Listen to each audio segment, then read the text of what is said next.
Bueno, y aquí en la revista de Puño y Letra, en el día de hoy, vamos a una de las páginas de nuestra sección, que lo vamos a hacer en forma de entrevista. Nuestro colaborador, Néstor Antonio Suleimán, en temas de política internacional. Buenas tardes, Néstor, ¿cómo andás? ¿Qué tal? ¿Qué tal? ¿Cómo te va, Sergio? Muy bien, gracias a Dios, muy bien, muy bien. Muchas gracias. Te hemos convocado por el tema este de la situación internacional, que durante este mes de vacaciones en nuestro país, en la Argentina, un parate en la mayoría de las actividades, pleno verano en Rosario con 41 grados, pero bueno, la situación internacional no se quedó quieta. Y justamente la convocatoria es para consultarte sobre la situación en Ucrania, es decir, el peligro de lo que la mayoría denomina una invasión rusa, la reacción de la otra superpotencia, los Estados Unidos de Norteamérica, y también la respuesta de quienes ellos manejan también, junto con los países europeos, de la OTAN, la Organización del Tratado del Atlántico Norte. ¿Cuál es la situación política entonces de este país y la relación de las fuerzas económicas, de poderío militar, despliegue, de marchas contra marchas, de las llamadas superpotencias? Sí, yo creo que es importante, Sergio, siempre cuando uno analiza estos hechos, estos conflictos, hacer un pequeño relevamiento histórico, porque la situación en Ucrania ha sido un tema que han heredado los ucranianos prácticamente desde hace siglos. Y en ese sentido, los últimos, digamos, en el siglo pasado, todo lo que fue la reestructuración de la otrora Unión de Repúblicas Socialistas Soviéticas fue también aportando algunos elementos que generaron contradicciones en distintas regiones de lo que conformaban esta unión de repúblicas, ¿no?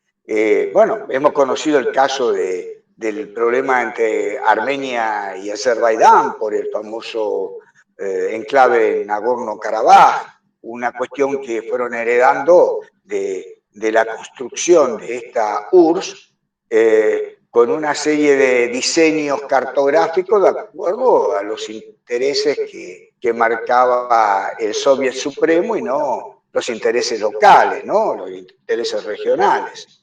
En el caso de Ucrania, también hay que tener en cuenta que esta situación que se ha dado hoy y que arrancó prácticamente con mucha fuerza en el 2014, cuando Rusia, digamos, recupera, si te gusta, ocupa o vuelve a tomar a Crimea, fíjate, una península que había estado conformada como una república autónoma, que dependía en la década del 40 de la República Socialista Federativa Soviética de Rusia, ¿no? Es decir, o la República Soviética Federativa Socialista de Rusia. Dependía, digamos, de Moscú, y que luego de lo que pasó en la Segunda Guerra Mundial y ante una actitud digamos, de simpatía de la población de Crimea con respecto a los alemanes, yo diría una actitud germanófila. Fueron deportados más de 300.000 tártaros, que era la población local de Crimea, hacia otros sitios de la otrora URSS. Una situación, la de Crimea, que luego de ser rebajada a Oblast, es decir, como República Autónoma fue rebajada a Oblast, pasó a formar parte de la República Socialista Soviética de Ucrania, es decir, el Soviet Supremo se la entrega a Ucrania para quitársela después en el 2014, es decir, como si se tratara de un juguetito, ¿no? Esto, lo que tiene que ver con Ucrania. Entonces, todos estos hechos que hoy se dan, hay que de alguna manera hacer un museo en la historia, ¿no?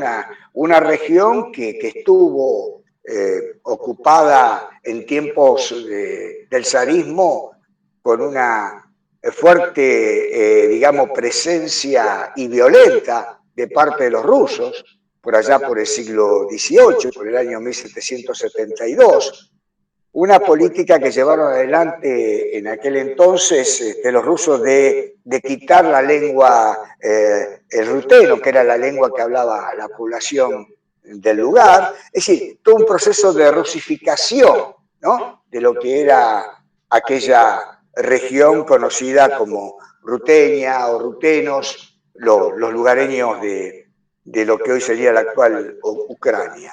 Entonces, es decir, la Ucrania antigua.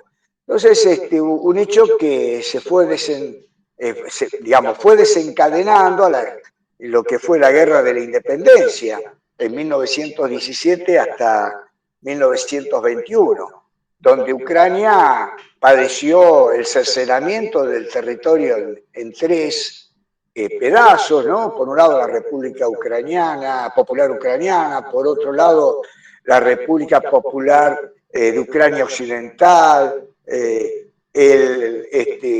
lo que fue la República del Barranco Frío, ¿no?, que fue la que más resistió ante la presencia en su momento de las tropas soviéticas, ¿no?, con la idea de ir generando lo que después fue en 1921 la República Socialista Soviética de Ucrania, ¿no?, que esta república, esta flamante república en 1921 fue artífice de lo que después se creó en 1922, se consolidó a través de un acuerdo entre distintos regiones y países, la Unión de Repúblicas Socialistas Soviéticas.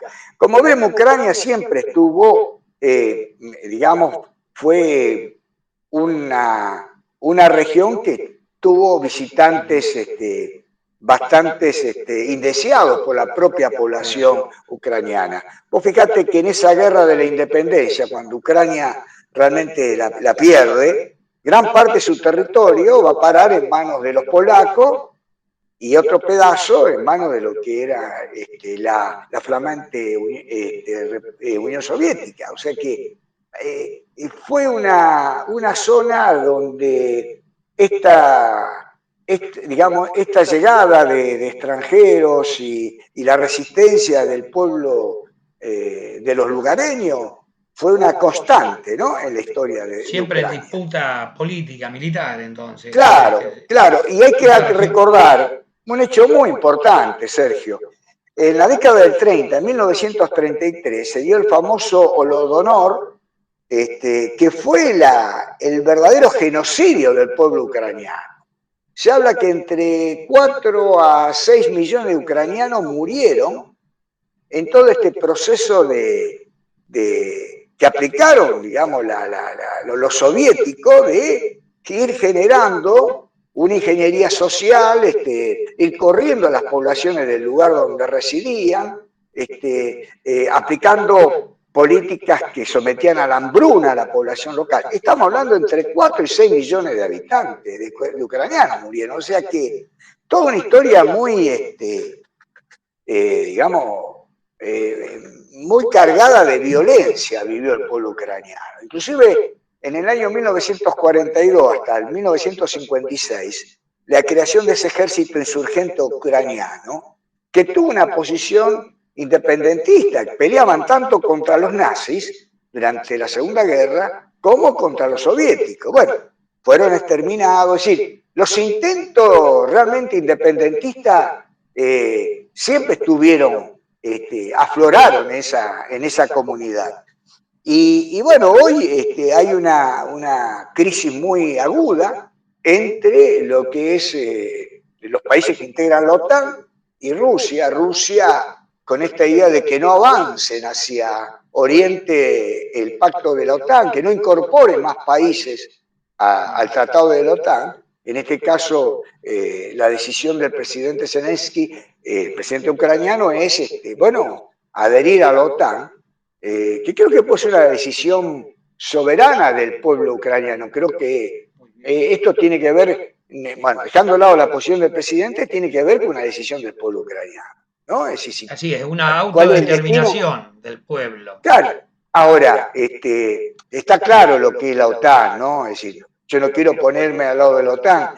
La OTAN que ha tenido en la década de 90 una situación realmente de intrometerse en los temas internos en los Balcanes, que con una metralla muy dura contra Belgrado, la misma OTAN que desalojó del gobierno Muammar Gaddafi. No hay un grado de virtud en la OTAN tampoco, pero hay que aclarar que del hecho de que haya una disputa geopolítica entre los países integrantes de la OTAN y el modelo y el proyecto de Putin, nosotros tenemos que tener en cuenta de que, bueno, hay que estar del lado de los pueblos, que son los que finalmente pagan los platos rotos. Hoy la situación en Ucrania se presenta, yo te diría, hasta favorable para el proyecto de Moscú, porque hay un 17% de la población que vive en las regiones de Donetsk y Lugansk, digamos un 17% que son rusos, ¿no? Y que, bueno, tienen una idea separatista o independentista, y de ese es el principal, digamos, puente de entrada que puede llegar a tener el proyecto geopolítico de Moscú en Ucrania.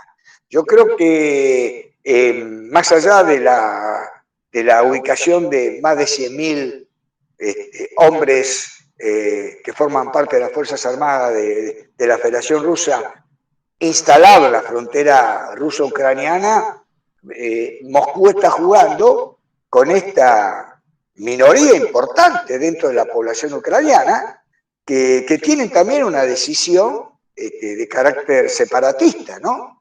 Y yo creo que finalmente la idea que tiene el presidente de Ucrania de vincularse hacia los países que integran la OTAN, también con la idea de ser, digamos, un país que pueda vincularse con la Comunidad Económica Europea, ir mezclándose en negocios importantes. Bueno, yo creo que va a fracasar la idea esta que tiene el presidente ucraniano. Creo que además Ucrania depende mucho de lo que es la Federación Rusa, desde el punto de vista energético, y además es un país que no tiene muchas posibilidades como para aguantar una embestida de parte de Rusia. Sin embargo, también hay que recalcar que el presidente de Ucrania y la Cancillería ucraniana ha aclarado perfectamente que Ucrania no se iba a convertir en un nuevo Afganistán, como de alguna manera dejando entender que no iban a ser instrumento, ¿no? de los proyectos que tienen que ver con Occidente. Es una situación muy compleja. Yo creo que esto va a significar digamos, un desgaste muy grande para el gobierno ucraniano, y yo creo que puede llegar a producirse algún tipo de desprendimiento territorial del territorio, valga la redundancia, ucraniano, con respecto a esta decisión y a esta voluntad y a estos anhelos, si quieren tomarlo entre comillas, pero son anhelos, de la población rusa que vive en esas regiones donde están asentadas desde hace, digamos, demasiado tiempo, prácticamente podemos hablar de siglos, ¿no? Es decir, de los momentos que estamos haciendo mención a la presencia de los rusos ya del siglo XVIII. ¿No? En la región. Y si tomamos como ejemplo y como guía lo que pasó en Crimea, no está muy lejos en pensar, en analizar que pueda haber un cercenamiento de una parte territorial territorial, digamos, de Ucrania. Bueno, siguiendo con la política internacional, estamos cerca de ahí. Nuestro presidente Alberto Fernández estuvo de gira justamente por Rusia, China, y se dio una situación de regreso en la Argentina, si se quiere, de color, realizado en una conferencia de prensa, polémicas en el momento de la vocera de Casa Rosada, y bueno, del planteo de algunos periodistas, del diario La Nación, del diario El Litoral, sobre los elogios que Alberto Fernández había dado en la visita de estos países.